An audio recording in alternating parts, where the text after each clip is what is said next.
जय हिंद साथियों, स्वागत है आप सभी का आपके अपने YouTube चैनल राम राजा GS पॉइंट पर। आज का जो हमारा विषय है वो रहने वाला भारत का भौतिक स्वरूप। अभी तक हमने ज्योग्राफी के 3 वीडियो अपलोड कर दिए हैं। अगर आप सभी ने नहीं देखे तो आप जाके देख सकते हैं, प्लेलिस्ट में सारे वीडियो मिल जाएंगे।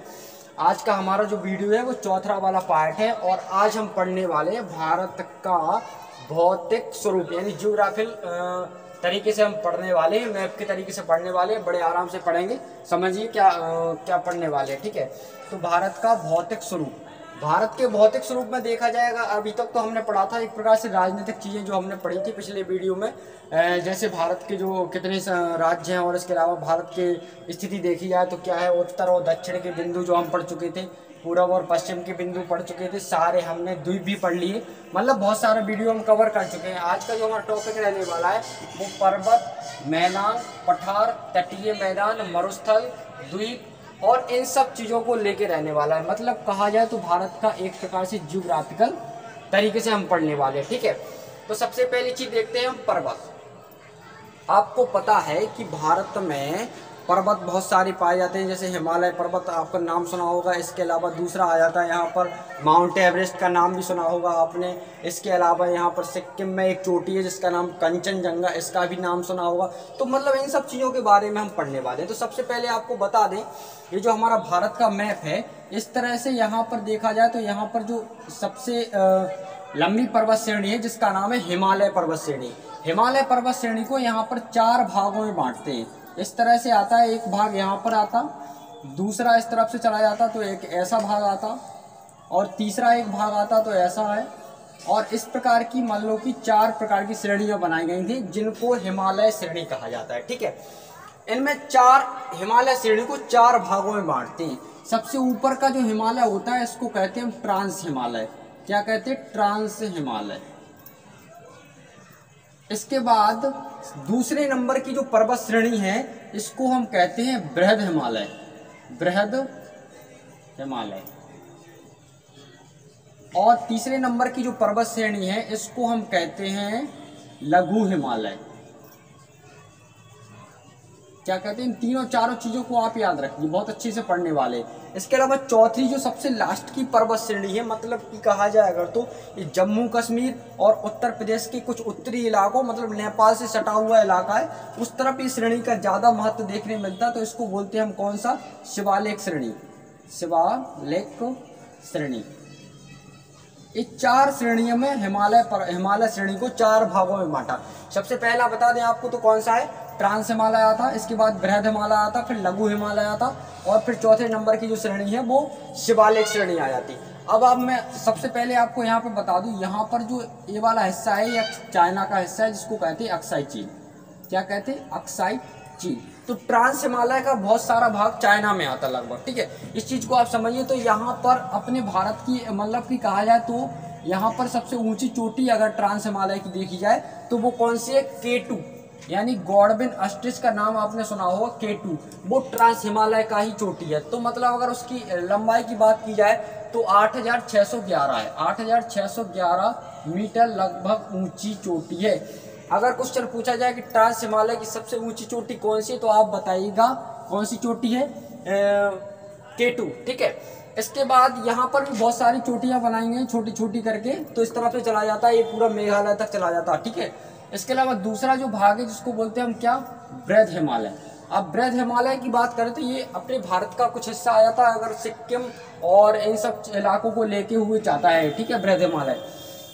इसकी सबसे ऊंची चोटी की बात करें तो यहाँ पर आती है, अपने भारत में आती है, जिसका नाम है क्या? Mount Everest. भारत में नहीं आती, यहाँ पर आती है माउंट एवरेस्ट। ये जो है विश्व की सबसे ऊंची चोटी है। ठीक है, तो अगर बात करें माउंट एवरेस्ट, तो माउंट एवरेस्ट विश्व की सबसे ऊंची चोटी है।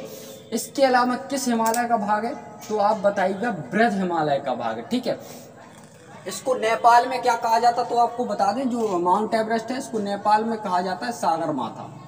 नेपाल में इसको कहा जाता है सागर माता। इस चीज को आप ध्यान रखिएगा, ठीक है। इसके अलावा तीसरी जो श्रेणी आती है जिसको बोलते हैं लघु हिमालय। लघु हिमालय में बहुत सारी चीजें आ जाती हैं, जैसे उत्तराखंड का इलाका आ जाता, जम्मू कश्मीर का कुछ लेह और लद्दाख वाला इलाका भी आ जाता, और इस तरफ होते हुए सीधा यहाँ पर मेघालय और त्रिपुरा होते हुए इस वाली श्रेणी चली जाती है। इसके अलावा लास्ट की जो श्रेणी है जिसका नाम है शिवालिक श्रेणी, ये हिमालय पर्वत श्रेणी का सबसे निचला वाला पर्वत श्रेणी है, जिसको कहते हैं हम क्या, शिवालिक श्रेणी।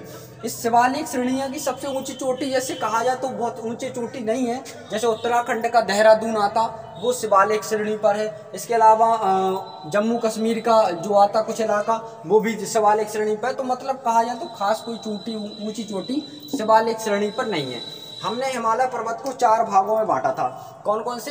हिमालय पर्वत श्रेणी को, जो पर्वत श्रेणियां हैं, एक तो ट्रांस हिमालय हो गए, एक बृहद हिमालय हो गया, एक लघु हिमालय हो गया, एक शिवालिक हिमालय हो गया, ठीक है। अब अगर देखा जाए तो इस पूरी पर्वत श्रेणियों को भी 4 भागों में बांटते हैं। इन पूरी पर्वत श्रेणियों को भी 4 भागों में बांटते हैं। देखिए आप, यहाँ से निकलती है सिंधु नदी इस तरफ से आके और पाकिस्तान में एंटर करती है। कौन सी नदी आती है? सिंधु नदी। सिंधु नदी, और यहाँ से एक नदी निकलती है जिसका नाम है काली नदी, सॉरी सतलज नदी। ये वाला पंजाब वाला इलाका है, हरियाणा पंजाब से होते हुए सतलज नदी निकलती है। तो इस सतलज और सिंधु नदी के बीच वाले हिमालय श्रेणी के भाग को क्या कहते हैं? तो इसको कहते हैं पंजाब का हिमालय। ये बहुत क्वेश्चन पूछा जाता कि सिंधु और सतलज के बीच के हिमालय की पर्वत श्रेणी के भाग को क्या कहते हैं? तो आप बताइए पंजाब हिमालय। अगर इसकी दूरी की बात की जाए तो लगभग 560 किलोमीटर में फैला है, 560 में, ठीक है। तो ऐसा हम बता सकते हैं आपको, सिंधु और सतलज, सिंधु और सतलज के बीच में जो पर्वत श्रेणी है हिमालय की, उसको बोलते हैं हम पंजाब हिमालय, ठीक है। और पंजाब हिमालय की कुल लंबाई कितनी है? 560 किलोमीटर, ठीक है। इसके बाद लग जाता सतलज नदी के बाद यहाँ पर एक नदी आती है जिसको बोलते हैं काली नदी। अब सतलज और काली नदी के बीच में जो हिमालय पर्वत है इसको बोलते हैं हम कुमायूं हिमालय। सतलज और काली नदी के बीच में जो हिमालय पर्वत है इसको बोलते हैं हम कुमायूं हिमालय। कौन सा हिमालय? कुमायूं हिमालय। इसकी अगर लंबाई की बात की जाए तो लगभग इसकी लंबाई जो आती है वो 320 किलोमीटर में फैला है, ठीक है। इसके अलावा काली नदी से लेकर इस तरफ वाले इलाके में अगर चले जाओ तो यहाँ पर एक नदी निकलती है, नेपाल से निकल के आती है, जिसका नाम है तिस्ता नदी। तो काली नदी और तिस्ता नदी के बीच के हिमालय को भाग को कहते हैं, तिस्ता नदी की जो हिमालय है इसके बीच के भाग को कहते हैं नेपाल का हिमालय। और नेपाल का हिमालय, इसकी जो लंबाई है, कुल लंबाई है 800 किलोमीटर, ठीक है, 800 किलोमीटर में फैला है। इसके बाद यहाँ से तिस्ता नदी निकलती और सबसे लास्ट में असम इस तरफ से निकल के आती, चाइना की तरफ से दिहांग नदी। और दिहांग और तिस्ता और दिहांग नदी के बीच का जो हिमालय है, तिस्ता नदी और दिहांग नदी के बीच का जो हिमालय है इसको हम बोलते हैं असम का हिमालय। क्या बोलते हैं? असम का हिमालय। और इसकी जो लंबाई है वो 720 किलोमीटर है। अब हमने हिमालय को 4 भागों में बांट दिया, इस तरह से भी बांट दिया, हिमालय पर्वत श्रेणी को भी 4 भागों में बांट दिया। इसके अलावा अगर बात करें तो पूरा यहाँ से लेकर यहाँ तक की जो हिमालय श्रेणियाँ हैं उनकी लंबाई कितनी है? तो आप बताइएगा 2400 किलोमीटर में। मतलब हिमालय पर्वत श्रेणी है जो विश्व की सबसे लंबी पर्वत श्रेणी है, वो कितने किलोमीटर में फैली? 2400 किलोमीटर में। तो हमें विश्वास है कि आपको हिमालय के बारे में लगभग सब कुछ समझ में आ गया होगा। इसके अलावा हम बात करते हैं मैदान के बारे में। मैदान क्या कहलाता है, थोड़ा इसको साफ कर दीजिएगा। अब बात करते हैं मैदान की। तो मैदान जो है, अक्सर जो मैदान होते हैं आपको बता दें, अक्सर मैदान नदियों के द्वारा बनाए जाते हैं। किन के द्वारा बनाए जाते हैं? नदियों के द्वारा बनाए जाते हैं। तो सबसे बड़ा एक मैदान का उदाहरण अगर हम आपको बता दें तो सबसे बड़ा मैदान का उदाहरण आता है, यहाँ से गंगा नदी निकलती है, यहाँ आपको पता है उत्तराखंड से होते हुए सीधा गंगा नदी आती है।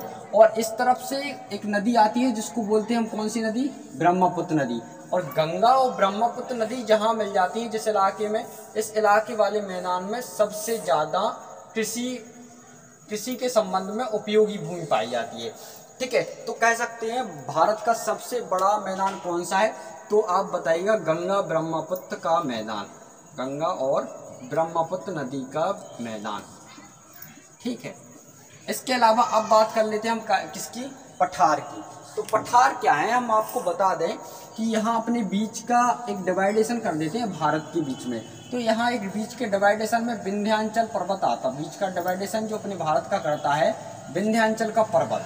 अब विंध्याचल का जो पर्वत है वो ऐसा है कि भारत को दो भागों में बांटता है, ठीक है। अगर बात की जाए तो यहाँ उत्तर पठार आ जाता, उत्तर वाले पठार के मैदान आ जाते। इसके दक्षिण में चले जाओ तो ये पूरा दक्षिण का पठार आ जाता। अब दक्षिण के पठार में भी बहुत सारे पठार आते।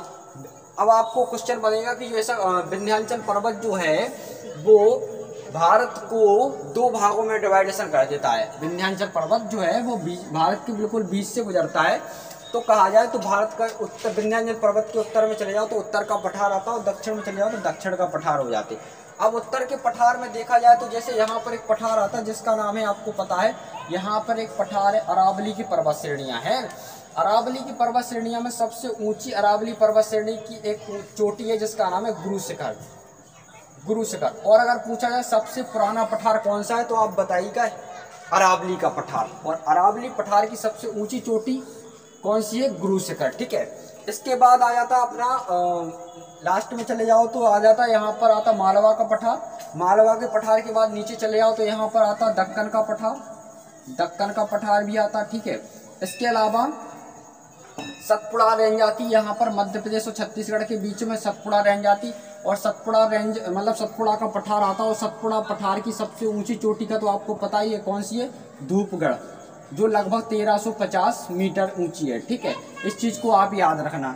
इसके अलावा देखा जाए तो छोटा नागपुर का पठार भी आता है झारखंड वाले इलाके में। छोटा नागपुर का पठार जो है, छोटा नागपुर के पठार को भारत का क्या कहा जाता है, खनिज की दृष्टि से देखा जाए तो बहुत इंपॉर्टेंट है।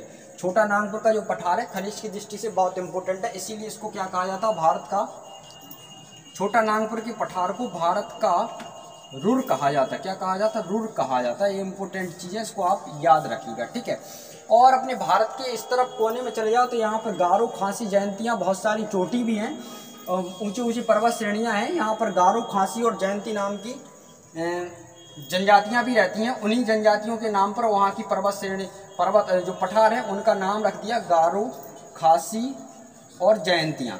ये तीन जनजाति उस तरफ रहती हैं और इन जनजातियों के नाम से ही उस तरफ के पठारों के नाम रखे, ठीक है।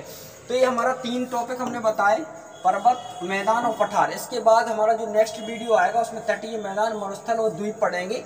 और अगर ये वीडियो अच्छा लगा हो तो प्लीज़ ईमानदारी से लाइक, शेयर, सब्सक्राइब जरूर कीजिएगा और नेक्स्ट वीडियो भी देखिएगा। और इससे पहले की वीडियो अगर आपने नहीं देखे तो आप प्ले लिस्ट में जाके उसको अच्छे तरीके से देख सकते हैं। धन्यवाद।